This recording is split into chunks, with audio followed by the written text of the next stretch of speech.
So guys, Pammi भाई की एक वीडियो आई है जिसमें वो कोई लड़की ड्राइव कर रही है और पम्मी भाई कहीं पे घूमने गए हैं और सुबह 4:15 बजे की ये वीडियो डाली है स्नैप पर।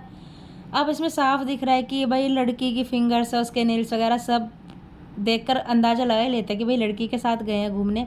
अब पता नहीं घूमने गए हैं, किसी काम से गए हैं, या वो लड़की कौन है ये अब तक नहीं पता किसी को भी। बट जो फॉलोवर्स हैं उनके मन में ये हलचल हो चुकी है कि भाई वो कहीं घूमने गए हैं किसी लड़की के साथ। और भाई उधर मैडम जी बना रही हैं अपने पापा के साथ फादर्स डे। तो भाई बहुत ही अच्छी सी रील्स और वीडियोस बनाकर डाल रही हैं अपने पापा के साथ केक कटिंग की। बट नोना बेचारी वहाँ पे एज़ यूजुअल अपने नानू की गोद में बैठकर उनको पापा बोल रही है। नानू ही उसके पापा हैं, क्योंकि उसको तो अब पता ही नहीं है कि उसके पापा है कौन। क्योंकि भाई देखो, छोटा सा बच्चा है, बहुत जल्दी भूल जाता है। जब तक अब आप उससे मिला रहे हो तो ठीक है, अगर आप उससे 3-4 महीने नहीं मिलाओगे तो बच्चा भूल ही जाएगा। और वो तो करीब 8-9 महीने से अपने पापा से, पम्मी भाई से मिली भी नहीं है, तो उसको क्या ही पता होगा कि भाई उसके पापा कौन है। ना उसको घर में ये बताया जाता होगा कि भाई उसके पापा कौन है। देखो भाई, पहले एक उम्मीद थी थोड़ी मन में, जब तक पम्मी भाई ने सब कुछ रिवील नहीं किया था सोशल मीडिया पे, जैसे कि अब इस वक्त चल रहा है सोशल मीडिया पे, कि भाई ये एक हो सकते हैं नोना के लिए। बट पम्मी भाई ने बहुत कोशिश करी और अपने हर व्लॉग में बोला कि भाई मुझे अपनी बेटी की याद आती है, ठीक है।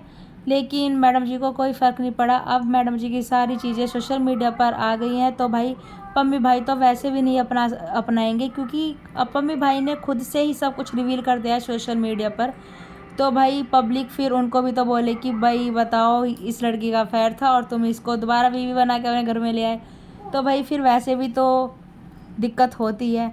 तो भाई नोना के लिए तो पम्मी भाई ने सारे ही रास्ते बंद कर दिया। बट अगर नोना यहाँ पे आती है, जैसे मैंने अभी कुछ देर पहले लाइव की थी, मैंने उसमें बोला था कि भाई नोना आएगी भी तो उसके लिए ये फैमिली एक अनजान फैमिली होगी, क्योंकि उसे पता ही नहीं उसके ताऊ जी, ताई जी, उसके दादू दादी, उसके पापा, इन सब के बीच में उसको अनजान लगेगा कि भाई सब अनजान लोग हैं, क्योंकि वो शुरू से ही अपने ननिहाल में रही है, ठीक है, अपनी मम्मी के घर पे, अपने नाना नानी के पास रही है।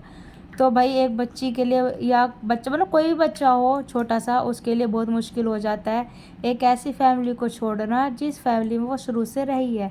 अगर वो पहले से पम्मी भाई के साथ रहती तो उसको पता होता कि भाई ये भी तुम्हारी एक फैमिली है और रियल फैमिली ही यही है। बट उसके लिए बहुत ही मुश्किल होगा। अगर नोना की कस्टडी पम्मी भाई को मिलती भी है तो पम्मी भाई को भी बहुत मुश्किल होगा नोना को संभालना, क्योंकि भाई उसे उन सब की याद आएगी जिन सब के साथ वो बचपन से रही है, मतलब पिछले 3 साल से रही है, जहाँ पे पली बड़ी है। तो भाई कस्टडी बहुत ही मुश्किल है लेना। बट पम्मी भाई लगे हुए हैं, अभी पम्मी भाई लगे हुए हैं कस्टडी लेने के लिए। बट मुझे तो ये लगता है कि अगर कस्टडी मिल भी जाएगी तो पम्मी भाई उसको कैसे ही संभालेंगे, क्योंकि वो बच्ची ये नहीं है कि इतनी छोटी है कि वो बोल नहीं सकती, समझ नहीं सकती। तो गाइस, कमेंट जरूर करना कि वीडियो कैसी लगी। बाय बाय, मिलेंगे न्यू वीडियो में।